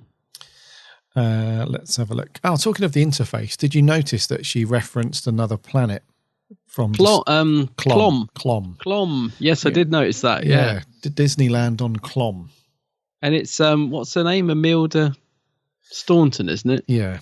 Who a lot of people know from Harry Potter. I know Potter, someone who met her recently and got to sign something, and she was like, "Oh, goodness sake, I was only a voice in it. You people." So obviously not too impressed. Okie dokie. Right, moving on. Lewis Palmer says, very good character study of Amy. I've always really liked it. It's simple but effective. Seeing the two Amys play off of each other is a lot of fun, but it also leads to some excellent dramatic scenes. Every time I watch this, I always think that everything could have been avoided if Amy had just pressed the right button. Yeah, it's well true. Well, that's the thing. Would have been a short story, wouldn't it? Yeah, it's a bit like The Matrix, the red or the blue pill. It would have been over quick if you took the other one. Yeah, and turn left. We make decisions like this every day. Just think about that. There you go. Yeah. Yes. He goes on to say that Arthur Darvill is very good. Overall, an interesting and dynamic story which flows very well. 7.5. Joseph Howarth says, honestly, one of the better stories from Series 6. I don't know why it had to be in the middle of a series that personally, to me, is an overall mixed bag, but it certainly delivers in terms of its execution. The acting from the Doctor, Amy and Rory, especially Amy, is amazing. The only gripe I have is that the handbots are just not very threatening to me. It's a shame we didn't get to see Karen do more serious acting in Doctor Who, because this is probably her best work. Episodes like this one in Series 6 actually stood out for me and was more consistent. I give it a 9 out of 10. 9, okay, that's good. Joe Sweeney, brilliantly, absolutely brilliant. Despite second part of Series 6 started off badly and ended up with a disappointing conclusion, this episode, I would say, is one of the best highlights. Yeah. The actors have been given all decent script and story to work on. Karen and Arthur gave their best performances yet, and Matt shines as always. 9 out of 10. Oh, 9. Cheers, Joe. Miles Mackenzie, quite a forgettable one for me, but it's a nice little story with great acting. The handbots are a nice wee addition to the Whoniverse. The story really shows how good Karen is. Overall, 7.5 out of 10. Okay. Also, a random fact I found is that the garden Amy finds is the same location they use for the Nethersphere. Yes, I noticed that. Lee Clow says, love this episode. Despite being mostly about Amy, I think this is the episode where Rory gets to show how good a character he is. And Arthur Darvill nailed his performance, as did Karen and Matt. 8 out of 10. George Puddy says, so The Girl Who Waited, the first ever Doctor Who story I watched back in 2011 when I was 7. Oh, blimey. Wow. And I was hooked instantly, although how I understood some of it back then is beyond me. Just a simple forgetting of the phone causes a major catastrophe. The idea of Amy being older when they come back is genius. And I found the handbots to be quite creepy back in the day. The best part, though, is the tension between Rory and the Doctor and how the Doctor is really the villain. I give it 9 out of 10. Oh, okay. High school. Clay Crow says, one of my absolute favourites. This one is amazing. 9 out of 10. Jason Thayer, some great acting. 8 out of 10. And lastly, Mark Daniel Mooney says, fantastic performance from Ms. Gillan. So mostly positive there, isn't it? It's only the one slightly negative. Yeah. I would say so. And as we speak, a review just dropped in as we're recording. So last one, Luke Allen says, a memorable story. I don't recall it being bad, but I hardly ever tend to revisit. There are some good gags throughout, and it's a very clever yet simple story. Really odd to visit the Millennium Centre after this. It says, great story, 7.85 out of 10. Very precise. Okay. Very precise. So that is the official Facebook page. Did you have anything over on the Geeks Handbag? I did, yeah. Dean Jones left me a lovely long review. I won't read it all out because of time-wise, but if you want to see it, head to the Facebook page. But basically, Dean says it's a terrific, overlooked story. It's the best part of Series 6, he says. He'd love to see Tom McRae return to write for the show again. And Dean gives it a 10 out of 10. Wow. He loves it. Bradley Willard, one of my favourite Matt Smith episodes, a beautiful character piece for Amy and Romy, demonstrating that only a handful of characters can still make for an utterly touching and heartbreaking story. It's fantastic, says Bradley. He gives it 9 out of 10. Patrick Sherwood says, this story, it's okay, but it's not the best from that season, really, gosh. But I don't mind it, as the 11th Doctor is good, as is Amy and Rory. He gives it an 8.5 out of 10. I wonder what he thinks is better than this in Series 6. Anyway, perhaps he'll tell us next week. Callum MacArthur says he loves this story. It's one of the hidden gems of Series 6. Karen, Arthur and Matt are absolutely brilliant in it. And the bit at the end with the hand against the TARDIS windows is simply heartbreaking. 10 out of 10, Callum. He watched it last night, I remember he told me. And finally, Charlie Turner says, when I first watched this back in 2011, I thought it was okay. Now that I've revisited it after so many years, I think with the exception of the Hambots, it's a beautiful episode. Also very heartbreaking. Didn't have me in tears, but still feel really bad for the older Amy. Gives it 9 out of 10. He also says, didn't think I'd give an episode from my least favourite Series 6 such a high rating. Well, same as me, actually, Charlie. I was very pleasantly surprised by this because it was for a Series 6. So I think we're on the same page there. Yeah. Some really high scores overall. That's nice to hear. Yeah. Thank you so much for sending in all your stuff. It's been great to hear your views and opinions. As always, next week, we're venturing down the path to Classic Who. Yeah. It's a bit of 7th Doctor action. What are we doing next week, dude? Ace. Ace, right. And next week, we are doing the 7th Doctor story, The Happiness Patrol. Build high for happiness. Oh, no, that's a different story. Anyway, Happiness Patrol. Yes, the Candyman. The Candyman, yeah. Nice little 3-parter, isn't it, that one? Yeah, a little 3. Little 3 episodes, yeah. So give that a watch. Yeah, very big supporting cast, as we have with some of the McCoy ones. Yeah, Margaret Thatcher's in it, isn't she? She is for a wee bit, yeah. But yes, it's... yeah, crikey. I only watched this one a few weeks back as well when I was going through my McCoy watch through. So it's fresh. I'm going to watch it again, obviously. But, I know there are going to be a few bits in this that you're going to... I just know what your opinion is going to be. I haven't watched this for a long time because I think I watched it when the DVD came out. And I remember thinking like all the bright colours in it were bleeding through the screen, if you know what I mean. They're all flashing because the TV couldn't handle it. So, yeah, I'm looking forward to giving this another watch for sure. Absolutely, Bob. And I think we'll do there for 178. Okay.